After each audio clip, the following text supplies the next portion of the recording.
Assalamualaikum dan selamat sejahtera. Anda bersama saya Nabilah Khalidah dan ini Niagawani, dan kita masih lagi dalam perbincangan mengenai Belanjawan 2025 pasca Belanjawan pada Jumaat hari itu 18 Oktober 2024, di mana kerajaan setuju menaikkan kadar gaji minimum daripada RM1,500 kepada RM1,700 sebulan yang akan berkuat kuasa mulai tahun hadapan 1 Februari 2025.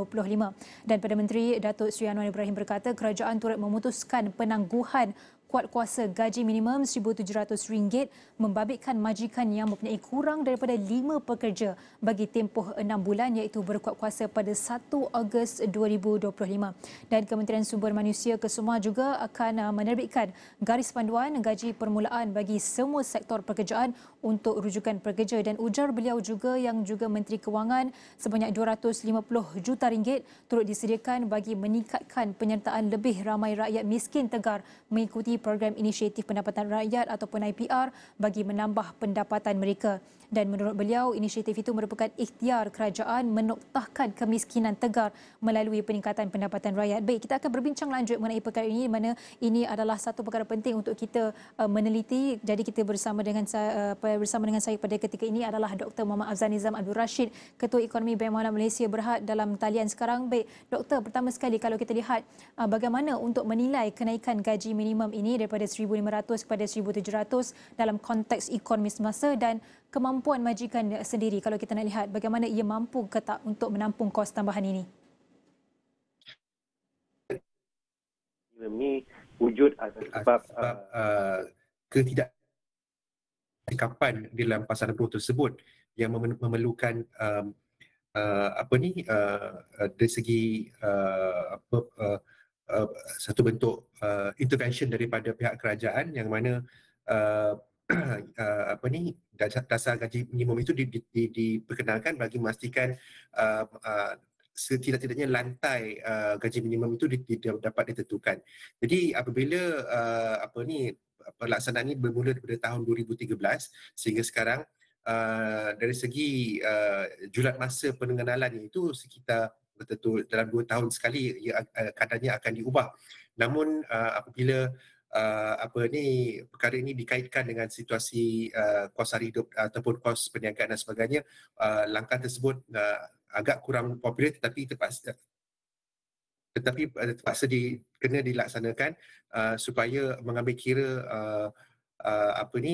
dari segi kebajikan pekerja lah, dari segi gaji yang sepatutnya diterima sekurang-kurangnya di peringkat lantainya itu, minimumnya itu dalam keadaan yang boleh orang kata tu bayar segala bentuk orang kata tu kos hari hidup lah. Doktor, kalau kita ikutkan ia akan bermula 1 Februari 2025 ikut kenyataan ini, dan kita kalau nak ikutkan daripada sekarang sampai Februari itu adalah lebih kurang 4 bulan, tak lama sebenarnya untuk kita sesuaikan diri dalam perubahan yang konteks ataupun reformasi tidak popular ini. Jadi bagaimana kerajaan akan menyokong majikan kecil terutamanya yang mempunyai kurang daripada 5 pekerja, terutamanya selepas tempoh penangguhan tamat pada 1 Ogos 2025? Adakah insentif tambahan diperlukan untuk menyokong majikan-majikan kecil ini, Doktor?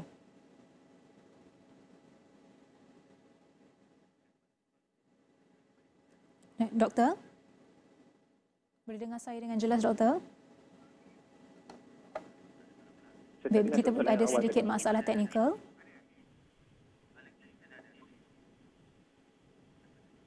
Okey, mungkin saya boleh tanyakan soalan semula tadi berkenaan dengan penangguhan untuk majikan kecil, iaitu pada 1 Ogos 2025. Mungkin bagaimana majikan kecil ini boleh menyesuaikan dengan reformasi tidak popular oleh kerajaan ini? Adakah insentif tambahan diperlukan untuk majikan-majikan kecil yang mempunyai lebih kurang 5 pekerja, Doktor? Okey, saya kira penangguhan yang diberikan oleh pihak kerajaan itu sebenarnya melambangkan orang kata tu kerajaan mengambil kira lah tentang keupayaan majikan yang kurang berkemampuan untuk tentu melaksanakan dasar gaji minimum ini secara serta-merta pada 1 Februari nanti. Jadi setidak-tidaknya ada masa untuk mereka membuat satu orang kata tu pelarasan terhadap kedudukan kewangan mereka. Selain itu saya nampak dari segi bagaimana kerajaan membantu dalam memperbaiki kedudukan kewangan peringkat orang kata tu PMKS ni,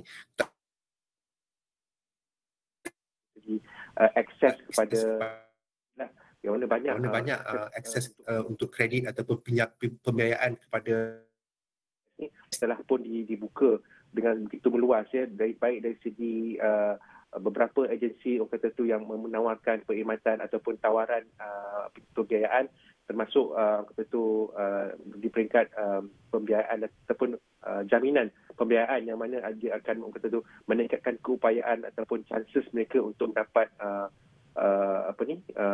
pembiayaan lah di kalangan PMKS ni. Itu mungkin satu cara utama selain daripada orang kata tu membantu dalam segi latihan dan sebagainya lah.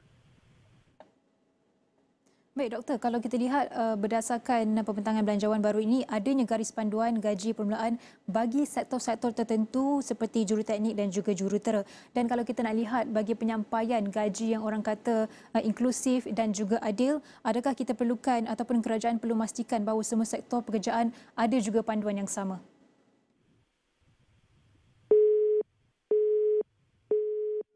Okey.